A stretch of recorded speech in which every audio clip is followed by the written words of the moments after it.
Hey everybody, and welcome to our E3 wrap-up, Part 2. So in Part 1, we cover the console manufacturers and their presence at the show, and now we're going to take a look at the publishers and see what they had to present. So let's get to all the games right now.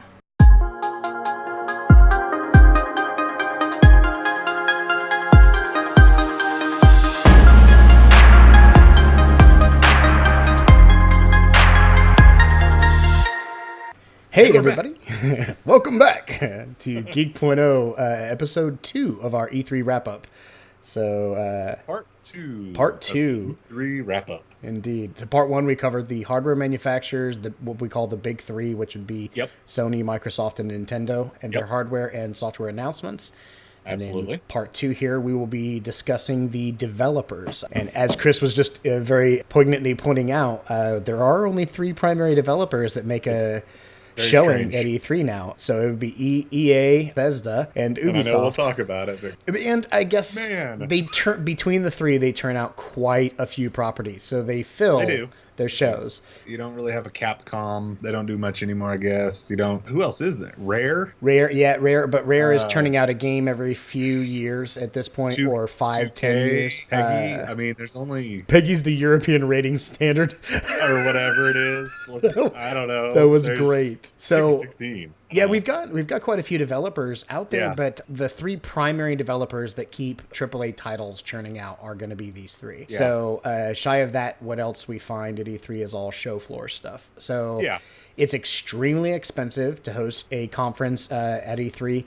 And we've seen some significant culture shifts and changes in the way E3 is done. So I'm in my head making fun of myself over the Peggy comment. I guess I never really realized that before. Yeah, Peggy's the ESRB of Europe. See, I just thought it was some down the road like 8th party developer. It's great. Put finishing touches on games, because what do I care about the European rating system? So when the videos come on, the trailers come on, you always hear Peggy 16. Yeah, I was like, these dudes do a lot of stuff.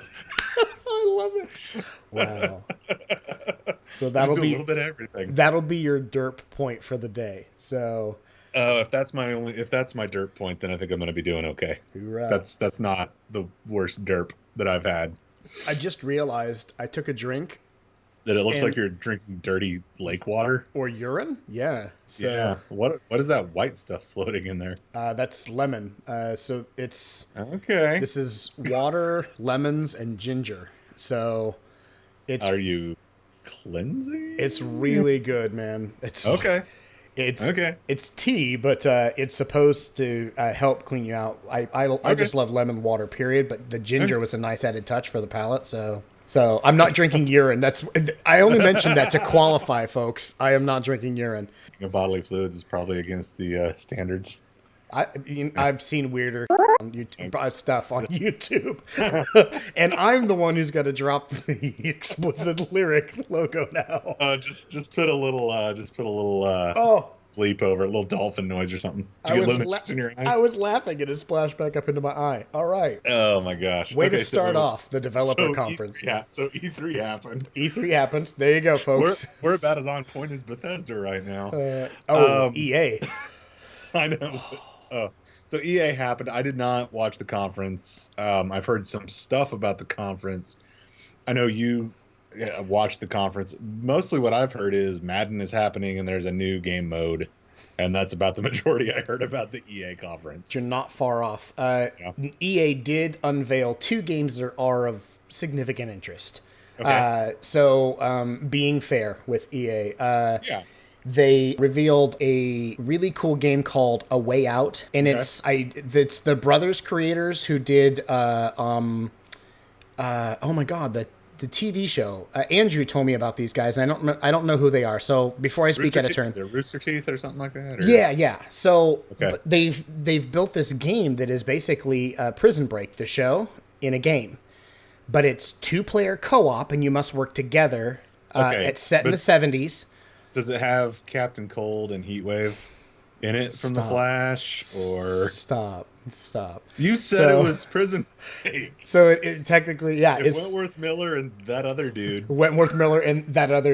Dominic whatever. They need to be voicing it. It's worth watching the trailer, and I will put some clips above the video when you watch this, so you can see bits and pieces of it. But the game is actually really intriguing looking. It looks like it's some really cool elements to it, and it's not typical of what I see from EA, which is carbon, you know what I mean, cookie cutter, AAA sports titles. 40% is available through a digital download. Correct.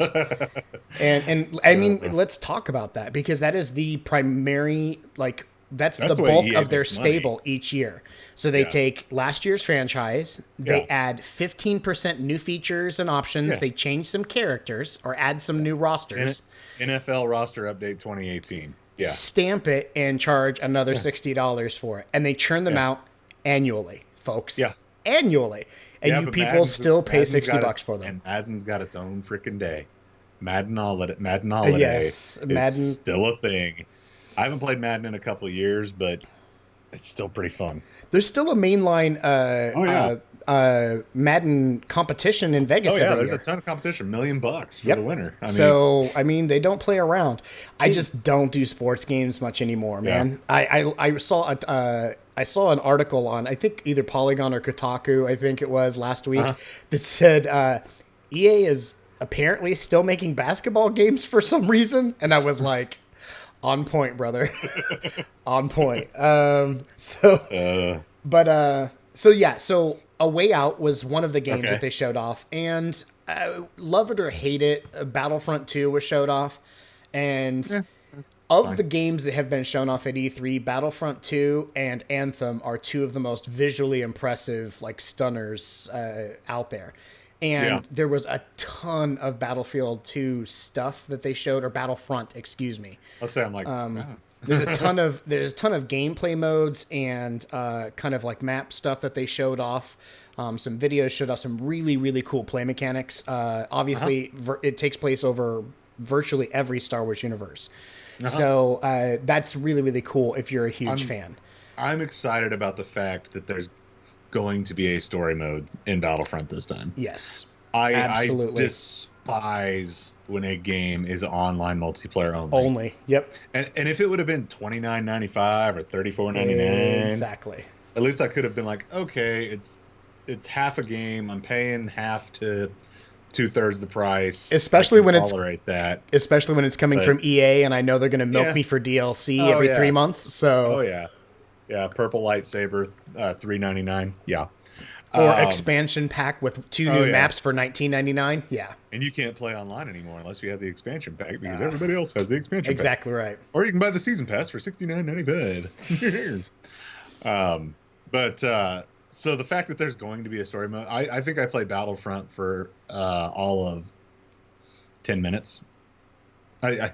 It just didn't grab me. I wanted it to. I paid for it, and then I played like 3 hours of it, and I'm like, dang it. Well, 10 minutes is obviously an exaggeration, but that is for one, there was that huge glitch where it was impossible to get the game to download initially and install. Oh, yeah. Yep. I had that problem. So by the time I finally got all that figured out, I was like, done. I'm done. Don't care. I can only be Darth Vader flinging guys in weird white helmets around for so long. Yeah, and you had to earn that perk anyway. You had to get, it was a perk. So Call of Duty, Star Wars style. Exactly. EA also did announce an expansion to Battlefield 1 DLC for it in the name of the Tsar. Battlefield 1. Okay, Battlefield. Oh, duh. Yeah, Battlefield 1. So in the name of the Tsar, and it is a Russian campaign for World War I. So, very interesting. Of course, I'll mention these, and that's the extent of what we'll probably talk about them.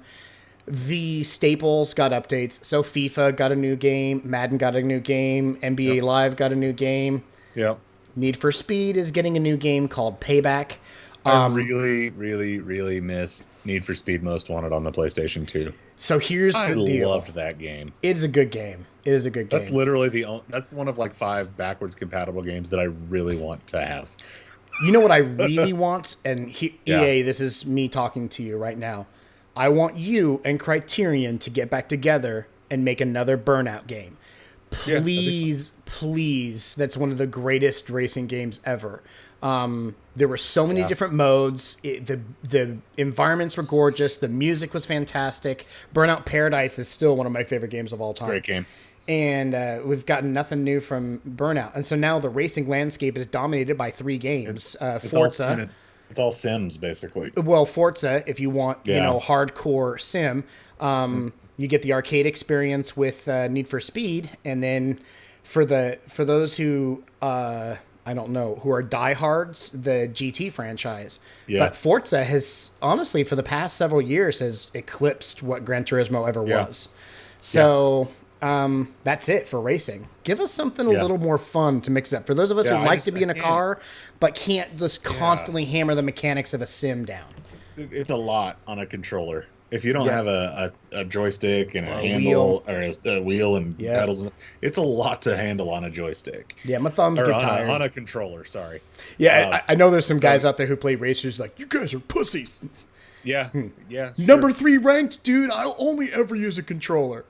I get it. Just not me. Okay, cool. You're better at it than me. Not me.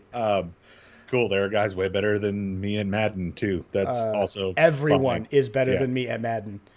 Cool. Yep. We should play Madden. We should do a Let's Play on Madden. Yeah. We should do a Let's Play called Stomp Sean and Chris, and see how many people with like 4th tier teams can stomp us. I'm not half bad. Okay. It's been a couple of years, but I was okay. Okay.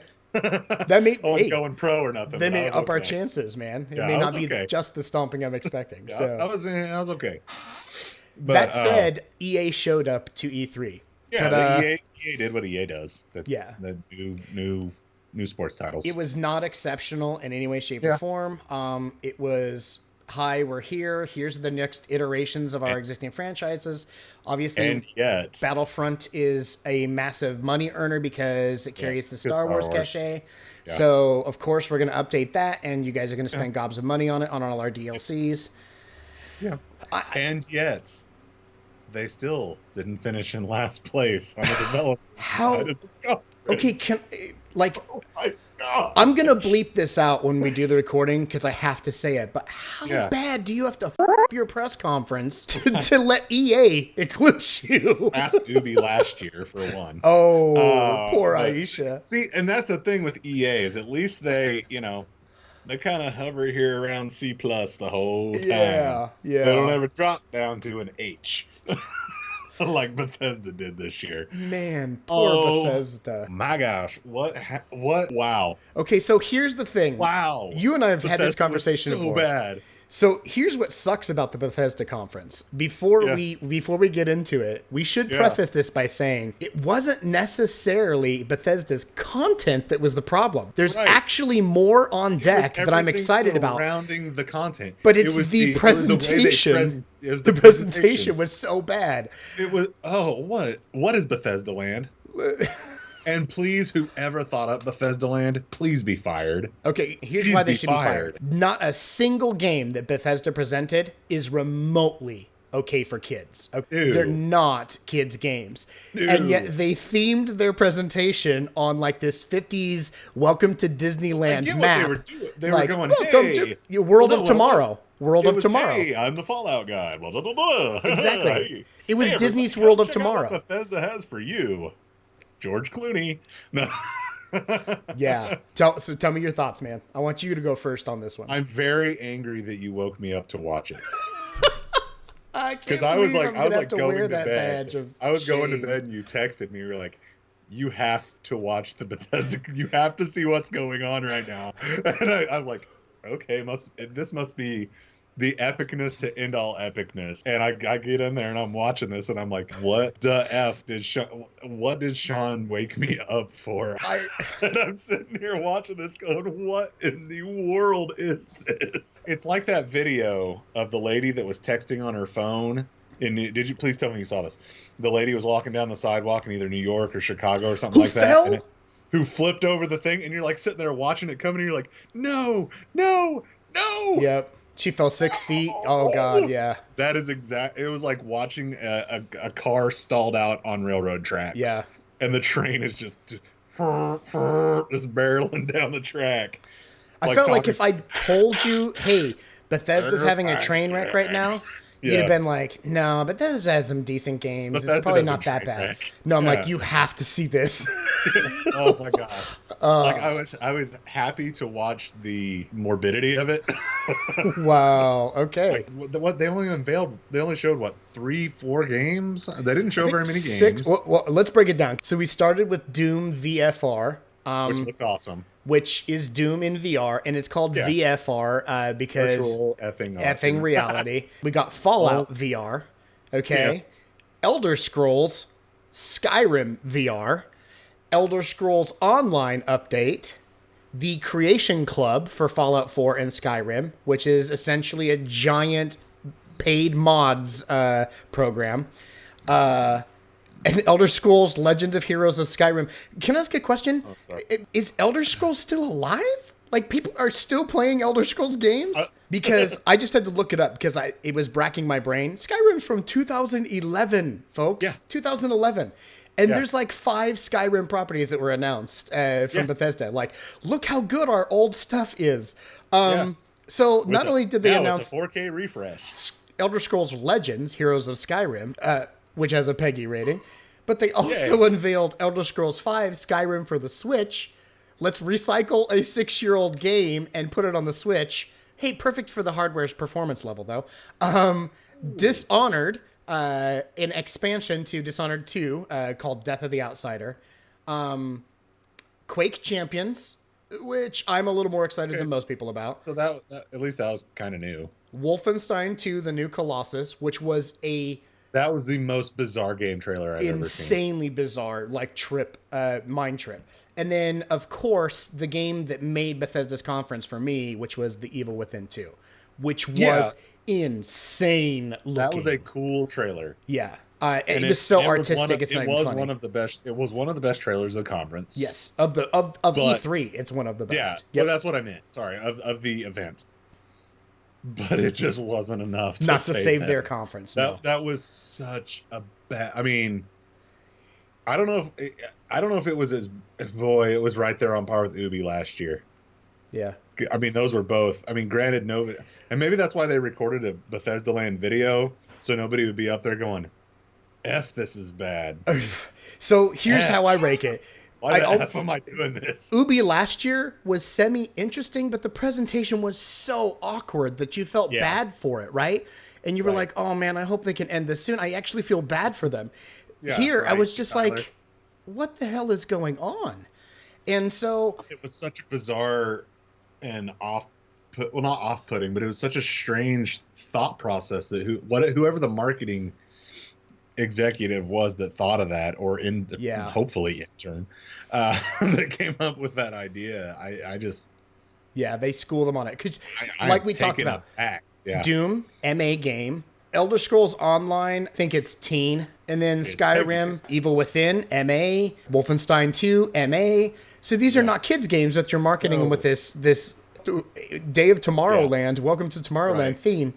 So I have a couple things to say about the games themselves, though, and this is the trip. This is why also Bethesda's conference sucked for me. They head everything off with Doom VR and Fallout VR. That is awesome. Anyone who's played Fallout 4, the idea of being able to play that in VR and be able to move through the environments, crazy awesome. And Skyrim in VR, yes, and Doom VR. You have a butt. My butt is here.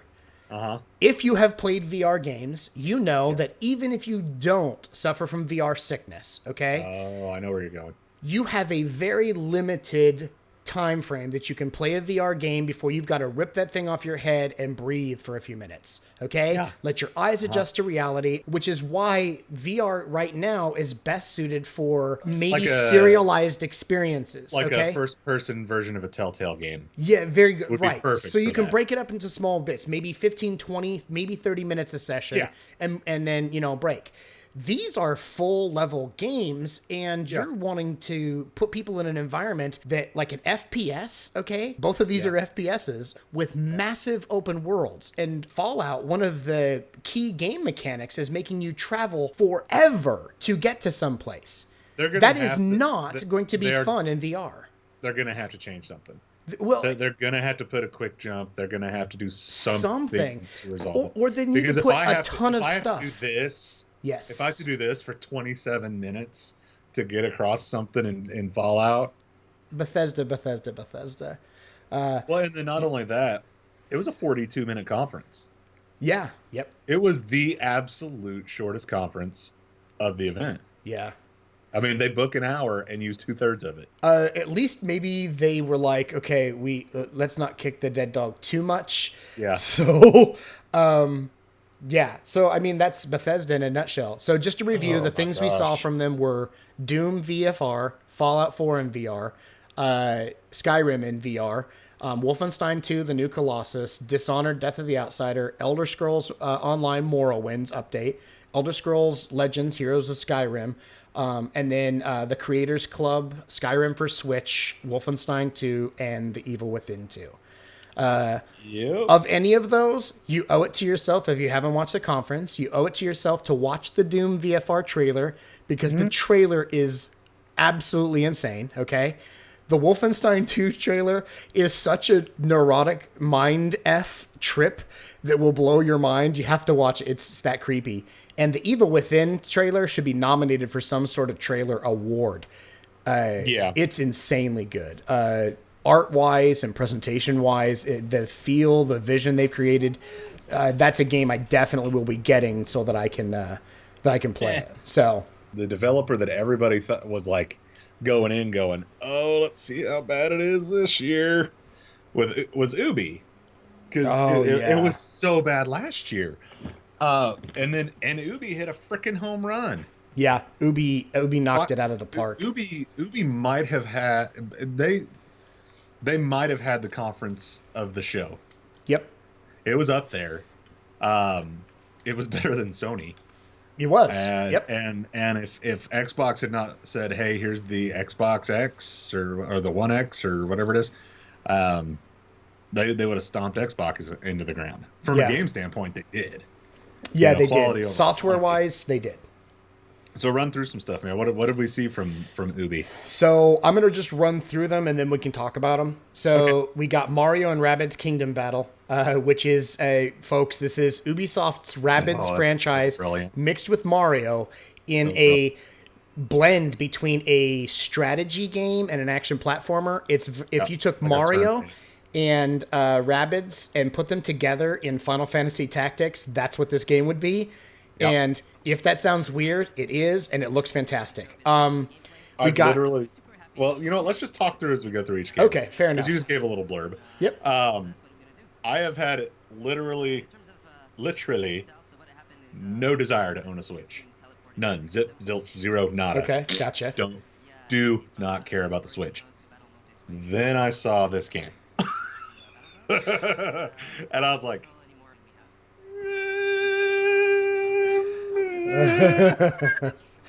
maybe. It just looks so fun. It looks so much fun. Yeah. Right? So I was just like sitting there and I'm watching this going, oh. Yep. Man. I did the same thing. Damn it, Nintendo. And we give Nintendo a lot of crap because of their failures over the last 8 or 9 years. Yeah. But the one thing Nintendo has always been good at is taking games and going, you want to play this. And you do. You're like, oh my God, that looks so fun. Video game crack. Yes. And they're pure fun. And they've perfected the art of blending cute and fun and innovative in a way that it kind of still gets you over that, man, everything is still so family oriented. And it's games that I can sit there in my living room and play while my daughter's in the living room. Exactly right. Like I'm playing Tomb Raider and she comes in, she's like, I want to watch you play Tomb Raider because there's a hardcore chick on, she wants to see the tough chick on screen. But you're about to put an arrow through some guy's skull, and you're like, I'm getting ready to take a climbing hammer or pick or axe or whatever and jam it through some dude's skull, and I'm like, hey, turn, like right before, and then she'll turn and look away, and then and then when it's not bloody anymore, okay, turn around. It's so exactly. There's something to be said for the ability to play a game in the living room, absolutely, and play it together. Yeah. Nintendo does that well. Golly, man, I had zero desire for a Switch. Well done, Nintendo and Ubisoft. To get me to go, okay, now you got me thinking about it. That's a pretty big move. Yeah. That's a good job. So, well next. done. Assassin's Creed Origins. A game I am so torn about. I'm torn about it. It looks like it could potentially be the best Assassin's Creed game ever. Could be. Because it goes to something new and tells how it all began. It looked like it's going to be a slight refining of the exact same play mechanics that we've had since the first one came out 10 years ago. I get you. I mean, I saw some things that kind of refreshed the experience for me. Right. But there were two things. Flip around certain ways and stuff. But what were the two things you saw that were like, meh? The two things that made me want to punch everyone at the conference who worked on this game was you have a falcon. Your character, it takes place in ancient Egypt, and you have a falcon. But you can now send this falcon out like a drone straight out of Ghost Recon. The DJI Falcon. The DJI Falcon.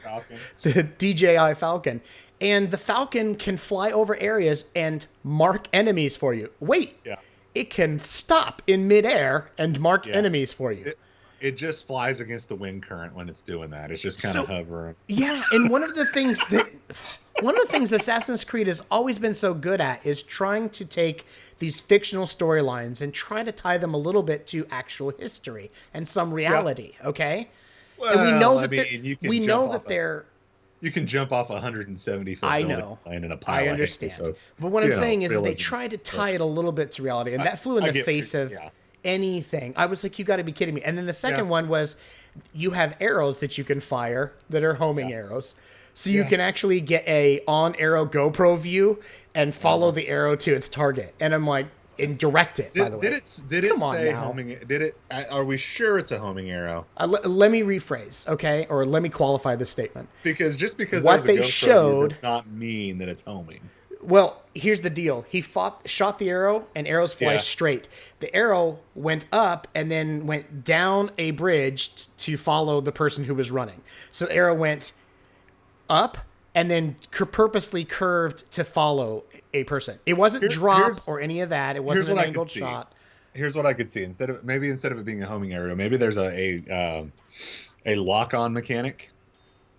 You know what I mean? And I'm not trying to give them props here, but I guess it would be like a homing arrow, but a lock-on mechanic. So that way, when someone's running at a far distance, you can hit them. Sidewinder arrow. Yep. Because it's going to be impossible to hit someone at 100 yards with a bow and arrow. Yeah, this dude was 18 to 25 yards away, but it's all good. Yeah, it's all good. No, I know. So, like the game. I'm an Assassin's Creed apologist. I really want it to be good. Me too. I really want this game to be good. And the trailer did look exceptional. Most people who saw it were like, "Wow, this really looks good."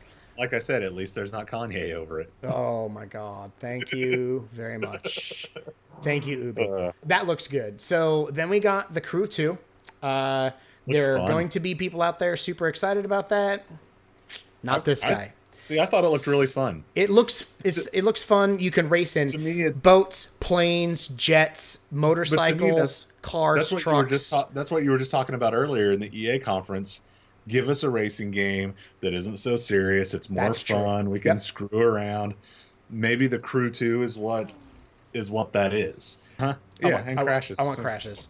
I want a point system that rewards me for causing the most chaos I possibly can. I thought The Crew 2 looked really fun. It was an energetic trailer. It looked exciting, so I'm kind of curious to check it out. It's just not for me, but yes, I mean they took it to the next level. They're like, forget just racing in cars and street cars. There's rally, there's off-road, there's regular cars. And it looks like there's a fairly beefy story mode behind it. I never got to play the original Crew. But I mean, a lot of people were very excited about it. So Crew 2 is coming as well.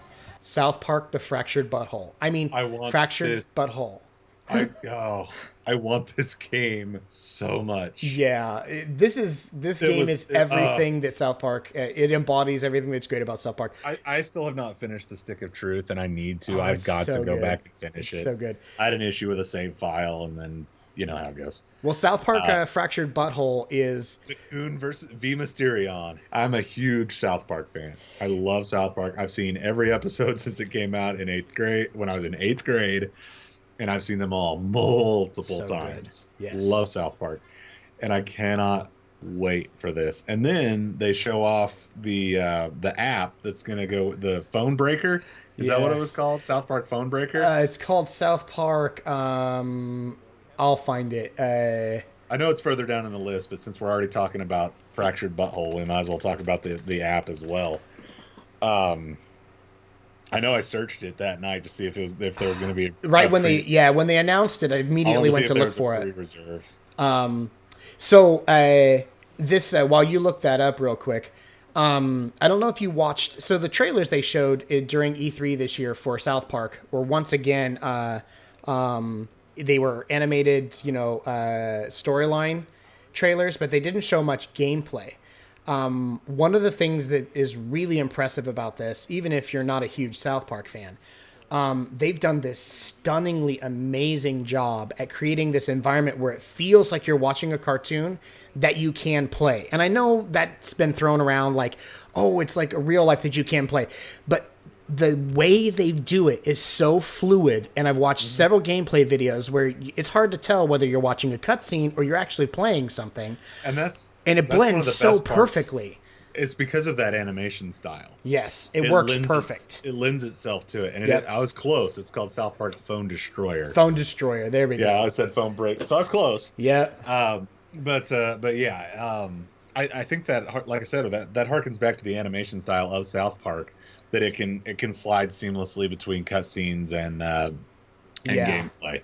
It looks fantastic. Phenomenal. Oh, yeah. Every bit of it. And I wanted it last year, and it was at E3.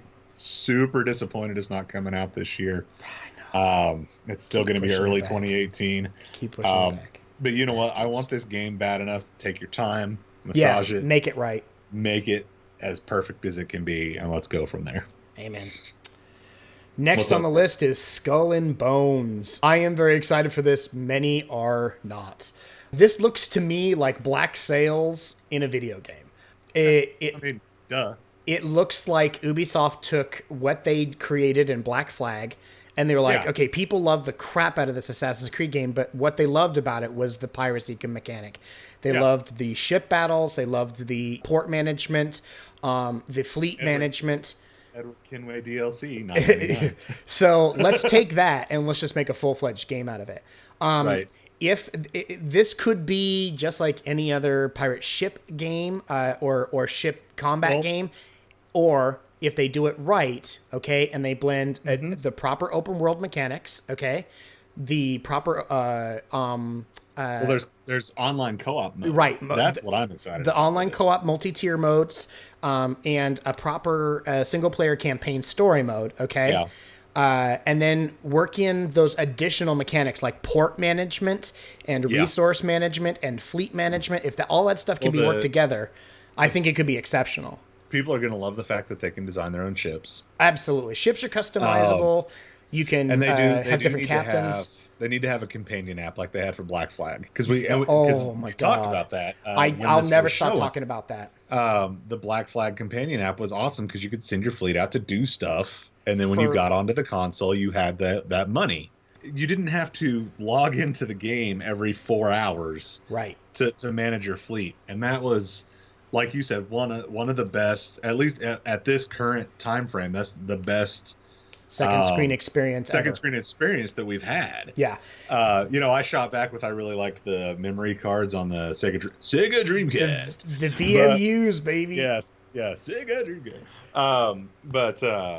But I that was one of the things that kept me playing Black Flag, was I could pop a notification up every few hours on my phone, send the Nina, the Pinta, and the Santa Maria wherever, and keep on going. I actually that's how I got so far with the ship mechanics and achieving some of the final trophies in the game, in some of the more crazy combats, was because I spent so much time on the companion app doing those functions and growing my fleet, and then pruning through the ships that weren't ideal.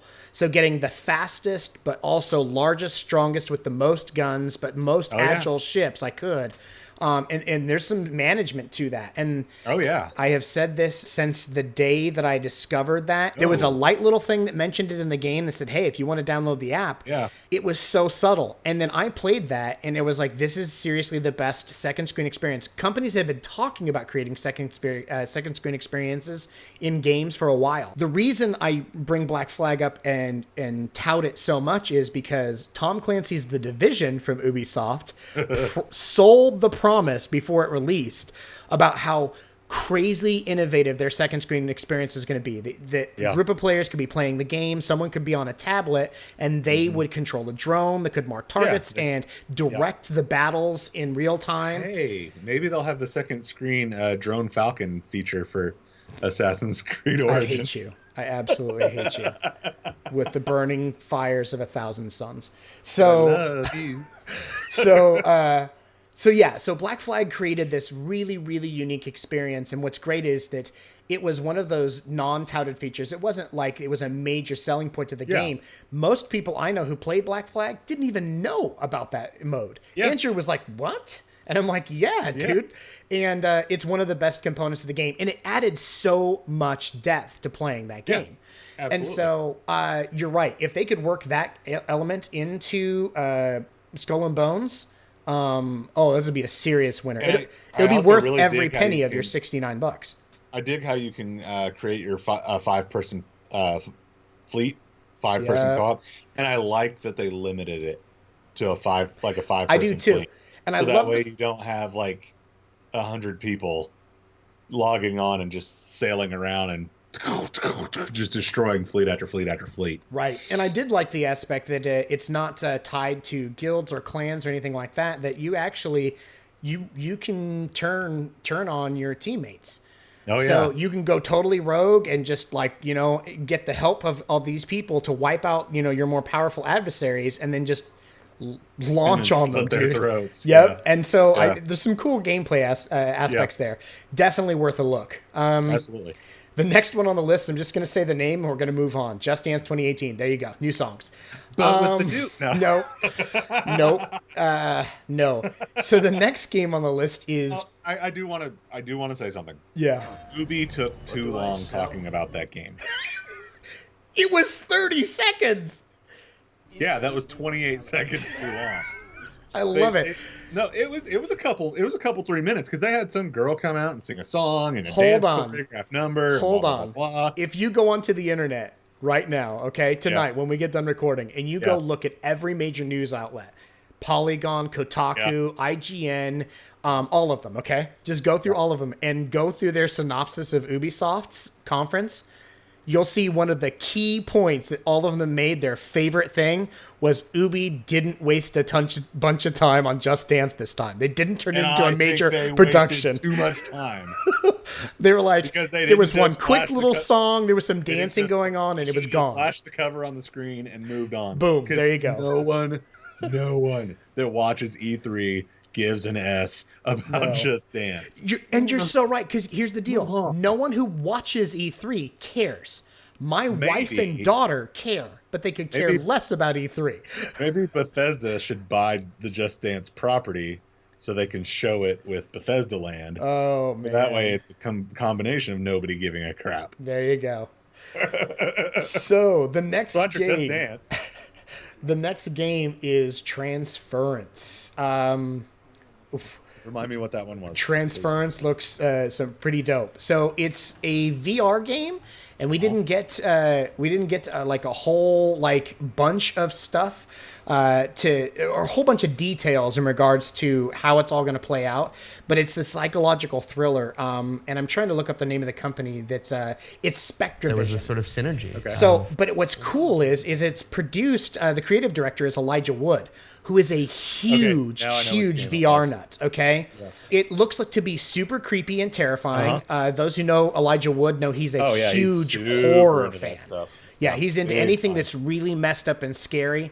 And it looks like it is a PlayStation VR experience meant to be terrifying and scary. I'm assuming PlayStation VR because it's the only VR platform on consoles currently. So, but this may be coming to, I don't know, this may be Ubisoft launching to Rift. if people still make games for the Rift, and of course the exceptional Vive. So we'll see. But shut up. So put Facebook on blast there, bro. Well, I'm just saying of the ownership of VR headsets out there. Well, So Transference looked very interesting, and I'm definitely excited about that. Yeah. Next on the list is Starlink Battle for Atlas. This game. This is another one of those games that's made for the sole purpose of selling you toys. That stupid toy game. So this is Skylanders with spaceships.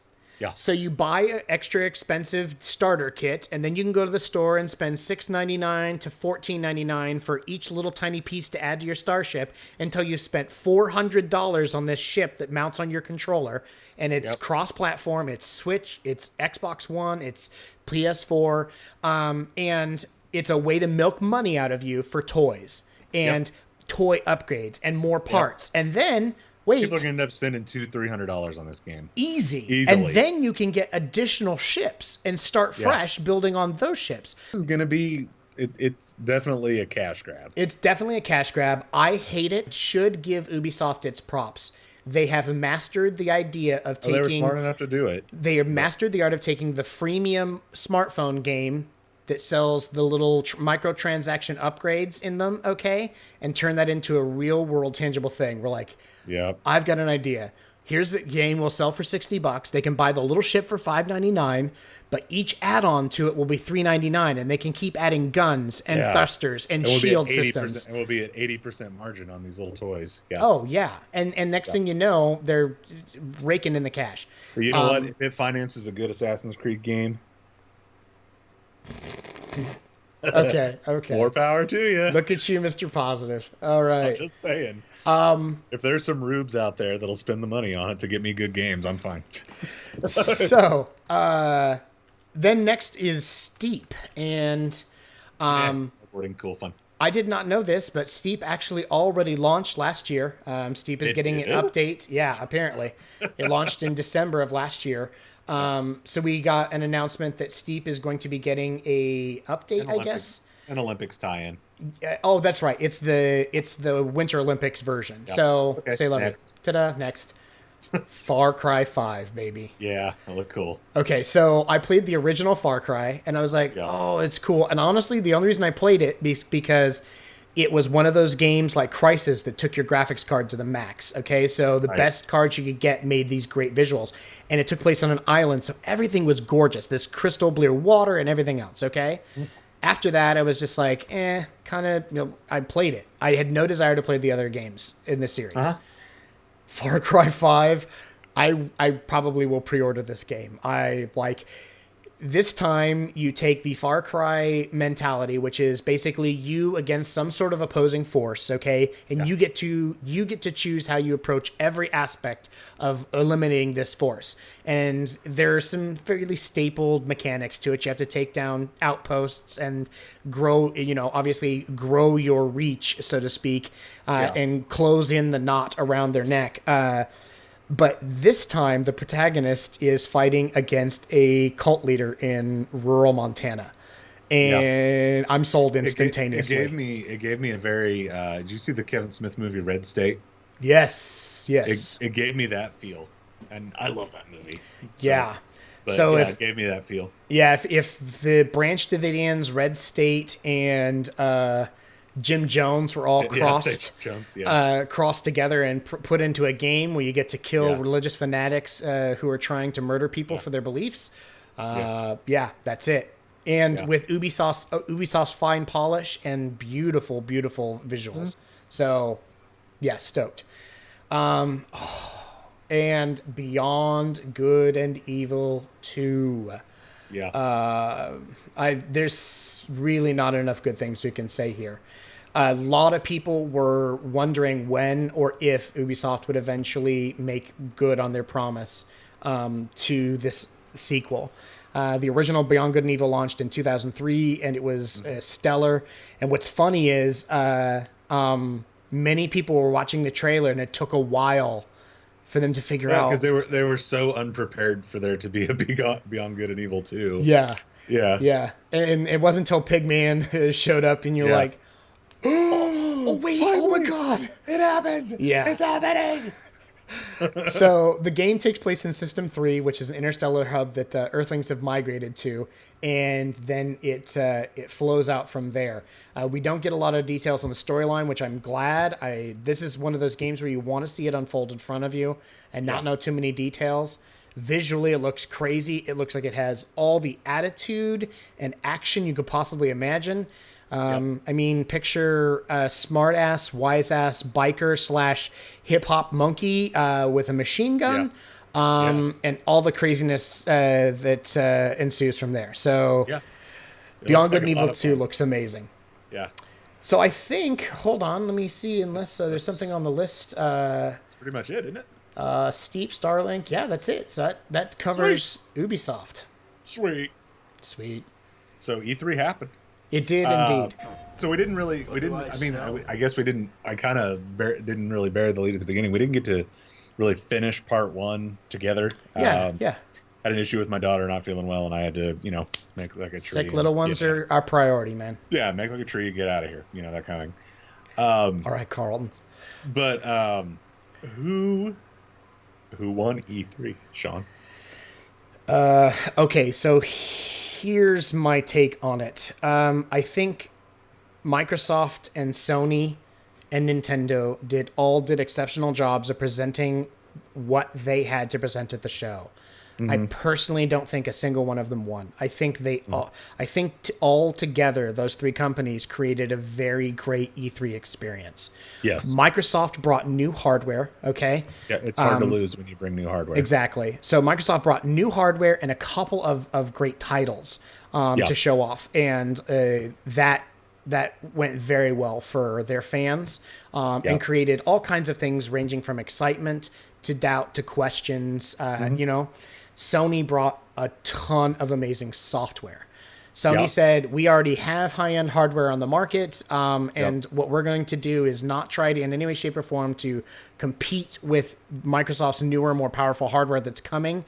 What we're going to do is continue to create unique and awesome experiences with a massive software lineup that supports all of our platforms. PS4 Pro for the 4K users, PlayStation VR, and then obviously the standard console. And they did a fantastic job of that. And then Nintendo just came and said, like they always do, Nintendo walked very quietly onto the stage, very subtly said, we have some games, Mario, and there's going to be some great things. And then they just dropped the trailers, and it was a wow fest. And I love it. There was things I was super excited about. There was things I was like, but almost everything that they announced is going to make them gobs and gobs of money. Super Mario Odyssey, Kirby. They announced 2 new Pokemon games those aren't going to make money. And so, and of course, a new Yoshi game. And then more Super Mario Odyssey and Rabbids. Oh my God. How am I forgetting Metroid 4? And a new Metroid game for the 3DS, Samus Returns, which is basically a spiritual remake of Metroid 2. So all that being said, I can't pick a winner. Honestly, if I had to pick a winner, it'd be a developer, and I would say Ubi won the conference. See, I'm kind of in the same boat you are. I feel like Microsoft gave a few things away by not having enough AAA titles, not enough exclusives. One of the big tentpoles they showed off in their conference was Assassin's Creed Origins, which is obviously going to be on PlayStation as well. Nintendo's Nintendo. Nintendo does what they always do. Right. I'm kind of in the same boat you are. I feel like Ubi got me the most excited about what was coming. And I was ready to buy multiple games at the end of the Ubi conference. Yeah. And I can't necessarily say that for the other I definitely can't say it for EA and Bethesda. No. There was some good stuff that was shown at both Sony and Microsoft, but 90% of what's coming from Sony is coming next year. And I don't have an Xbox. So Ubi's the one that got me the most excited as well. So, and we can both agree that Bethesda lost. And Bethesda was worst of show. Yeah. So you made a good point, and we didn't really get a chance to talk much in detail, or we rattled on about other things. Microsoft did bring new hardware, and as you mentioned, it's kind of hard to lose when you bring new hardware. Especially with those kind of specs. Well, I was just going to say, those kind of specs were actually the reason that the Xbox One X wasn't as impactful as it could have been. Because when other companies were bringing new hardware to market to say, this is going to change things for you, the Xbox One X is going to fundamentally change things seriously for a very selective group of gamers. And that's gamers who have both a 4K TV and one that's capable of HDR.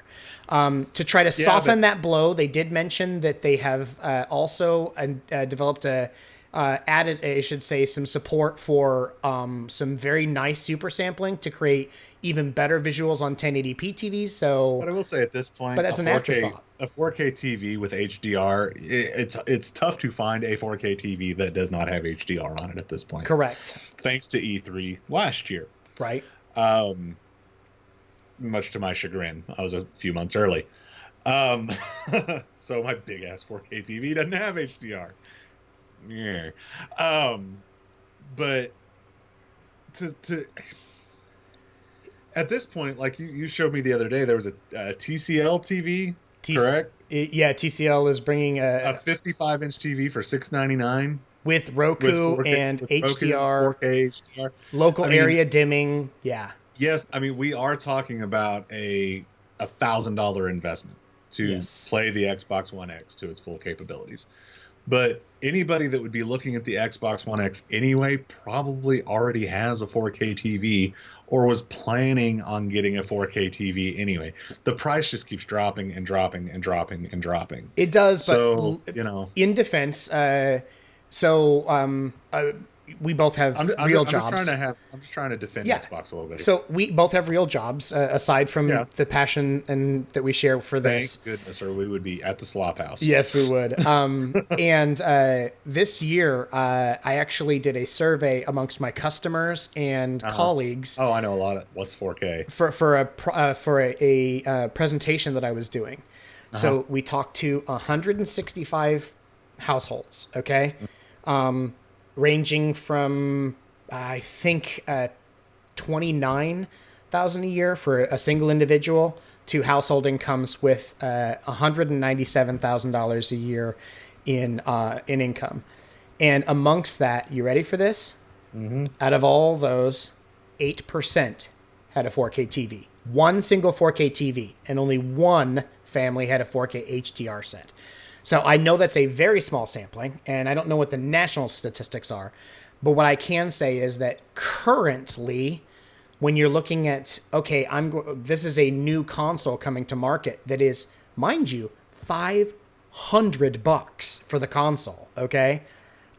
We still don't have that mass market appeal with 4K. You're right. The prices have drastically dropped. The availability is so much more, consistent than it used to be. But we still have a large portion of the market who doesn't own a 4K HDR console. Granted, this is back from November. Okay. This is the quickest thing I could find. 10 million units sold in 2016, which is a 40% increase over 2015. Okay. 4K displays. Okay. So it's a decent number. So that would be however many 100 million people in the US, but 324. Still. So, 324 million people in the United States. It's not 10% of the population yet, but those 10%. It's a tenth of a tenth. I understand. Okay. It's a third of a tenth or whatever. A third of a tenth, yeah. So, but you're making a valid point there. And I guess my thing is Microsoft has announced a incredibly powerful piece of hardware at a really hefty price point for many people to swallow, especially as a mid-generation refresh. So we're not talking about a new console. This isn't technically a new generation for them at all. This is a mid-generation refresh. So it's going to be a hard sell for a lot of people, especially considering once they got up on stage and they got done talking about native 4K and everything else, we found out that Microsoft has one game in the stable developed by their in-house studio that actually runs at 4K 60 FPS. Yeah. And that I think there's going to be a lot of 30 frame per second. Oh, I guarantee you the majority of the stable is going to be, at least 30 FPS. % of the games will Yeah, be. and that may change in a year as developers get more used to the hardware. But right now, it's just not as appealing as it will be then. So while the hardware is compelling and exciting, I'm just saying it may be better for the majority of users to either wait till they've already done their TV upgrade this holiday, okay, and wait till the content is out there to justify a mid-generation refresh of $500. You know? So, but E3 was fun this year. It was a good one. I don't think there was anything aside from finally getting to see the 1X Scorpio unveiled that was like, oh my God, I've been waiting for that, you know? Aside from Metroid for me, that's a big one. Anything for you? There were some, it's nice to see, like I said, I'm a huge Assassin's Creed fan. Yeah. They it's like I have Stockholm Syndrome. They keep burning me and I keep coming back. But they took 2 years to do this one. Unity. They took 2 years to do this one. And Syndicate was the last one, and Syndicate wasn't bad. Wasn't terrible. Because you went Black Flag, and that's my hope, is that it seems like in odd years, Ubi does a good job with Assassin's Creed games. They didn't do one last year in 2016. So maybe. Thank you, Ubi. Maybe, yeah, and it needed a year off. It was at the point, and it's because they were trying to focus on the movie that I feel like it's a little bit more flack than it deserves, but that's a whole other conversation. We have a whole other time. But so I'm excited to see the next Assassin's Creed. The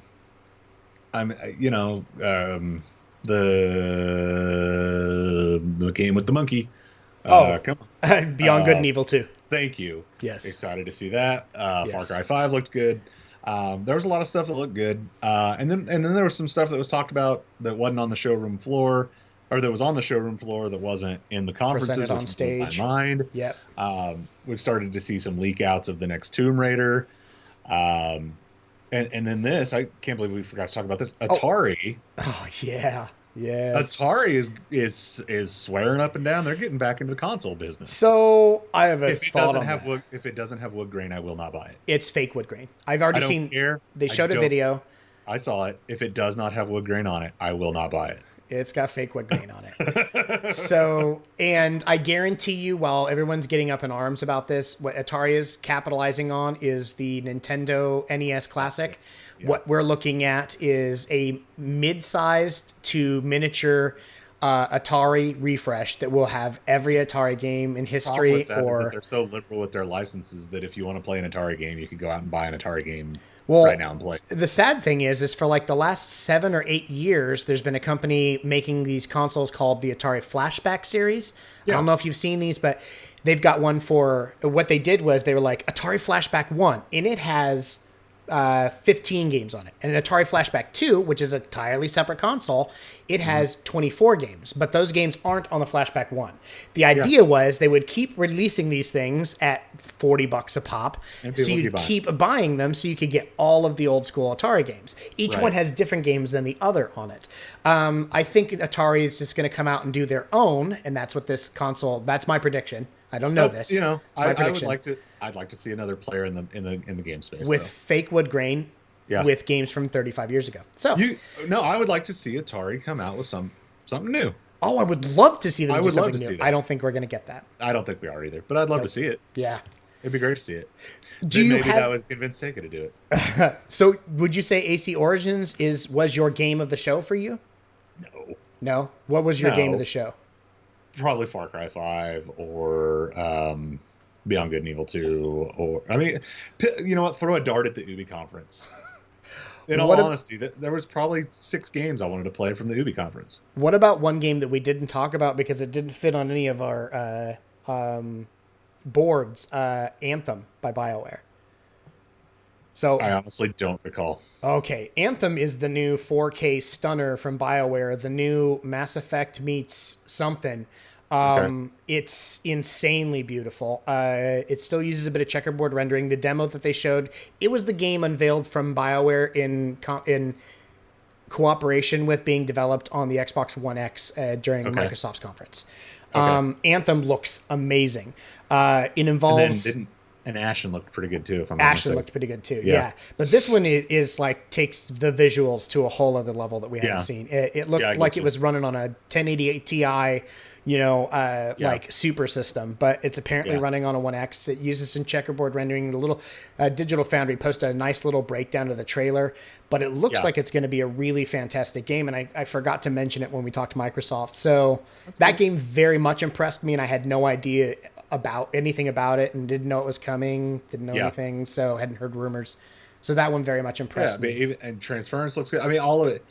I know I keep going back to the Ubi conference, but by golly, that's the best stable and Detroit Becoming Human looked really cool too. Become Human, it will be awesome in 2018, late 2018 when it finally arrives. Maybe 2025 whenever it shows up. When the androids are taking over the Earth, they'll drop the game. There you go, folks. As Chris says it, E3 happened. Yep, exactly. That's awesome. So, okay. I think that's it for us. I think so. All right. Well, that wraps up our E3 2017 wrap up. We talked to console manufacturers and their major announcements for the conference. We talked to three main developers, the big three and the small three. Yep. And if you like what you see, click right underneath Sean and hit subscribe. Yes. And if you don't like what you see, give us a thumbs down and tell us why we suck. Still click right under Sean and click subscribe, and then tell us what you don't like. Tell them about social media, dude. Exactly. You can find us on all the social medias where we are quite active on social media. Of course, YouTube, which you're seeing this right now. It's at Geek.0, GEEKPOINT, and then the number 0. You can find us at all of them. You can find us on iTunes, Stitcher, all the we do these episodes video and podcast format. If you're listening to this on iTunes, please give us a review so that way it can start to move up the charts, and maybe we'll know if someone's listening to this because iTunes doesn't give analytics jerks. That's right. So for Geek.0, I'm Chris. And I'm Shawn Michael. Have a great week, geeks.